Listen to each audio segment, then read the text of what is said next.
Hello and welcome to my vlog. Yes, welcome back to my VLOG vlog. Remember to subscribe. Go down below. You'll see that subscribe button, or tell your friends and neighbors. Now, first of all, right off the top tonight, we have another co-host. And you probably see this co-host sitting right next to me. This co-host is another Nutcracker. I'm going to bring it in a little bit closer. But look what this Nutcracker does. This little handle, look at, and listen.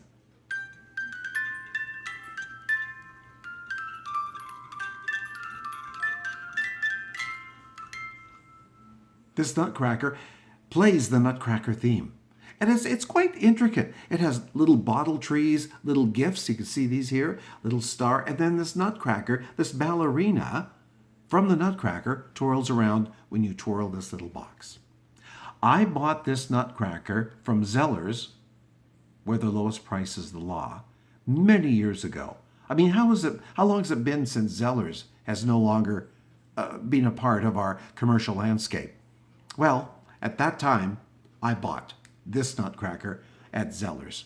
And I bought it early in the season, and I don't regret it. It's one of my favorite Nutcrackers. And, of course, it plays the Nutcracker theme. Nice, eh? Cute. So this is my co-host tonight. It's the Nutcracker, because it's the theme from the Nutcracker. Now, something else that I did today. The last week, I've had a LED light which you buy for people who do vlogs and whatnot, or if you're just doing a video, a call at home to friends or neighbors, whatever. And what I've done is bought a light. So I have one light, and it's right up here. You can't see it out of camera range. There is so much that goes on behind the scenes in a video studio. So one camera is up here, and I didn't think it was quite bright enough because it left shadows. Now, if I look now, I can see a shadow from this Nutcracker. Here, I don't want to put you at a camera angle because you're very important and you should be around.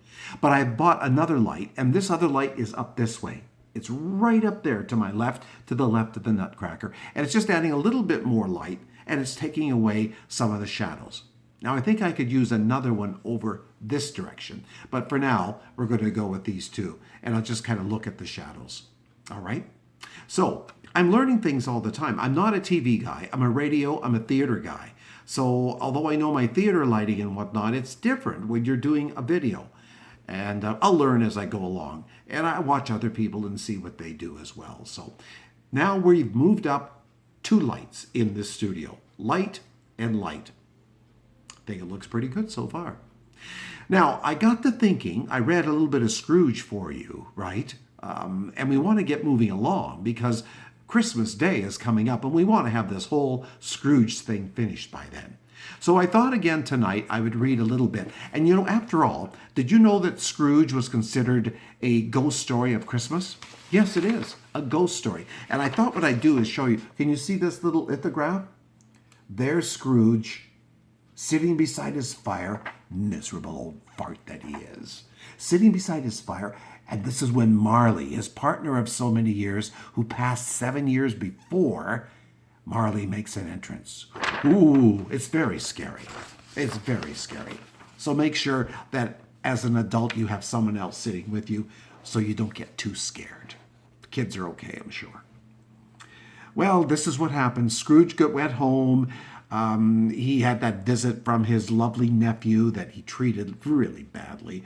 And Bob Cratchit has gone home to be with his family and to have 1 day off a year. Oh, what a benevolent guy this Scrooge is. So he goes home and he's going to eat his gruel beside the fire. And this is when Marley makes his first appearance. So let's read a little bit about Marley in Charles Dickens' A Christmas Carol.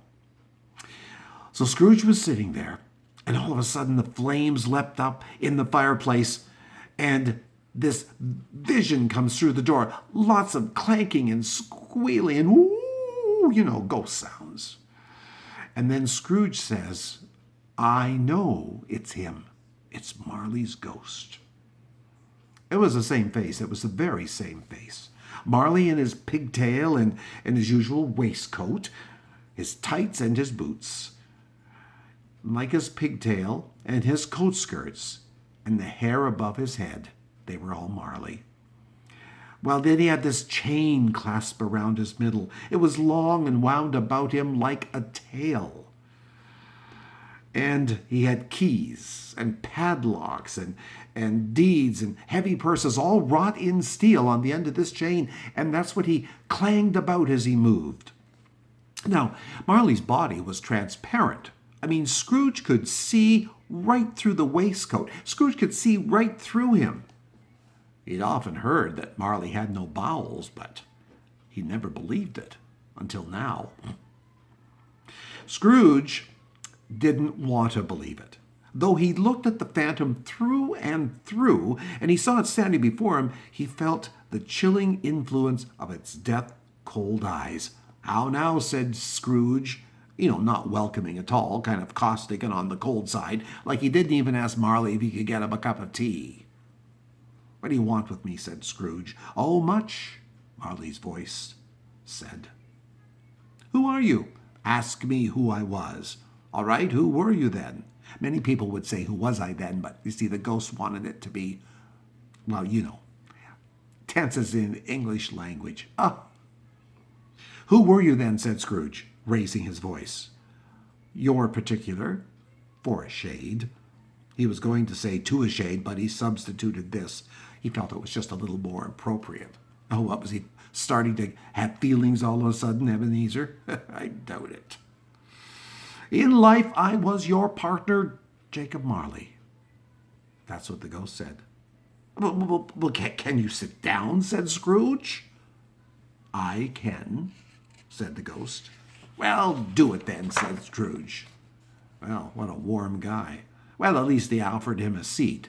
Didn't offer him any tea, but at least he offered him a seat. "You don't believe in me, do you?" said the ghost. "I don't," said Mr. Scrooge. "What evidence would you have of my reality beyond that of your senses?" "Well, I don't know," said Scrooge. "Well, why do you doubt your senses?"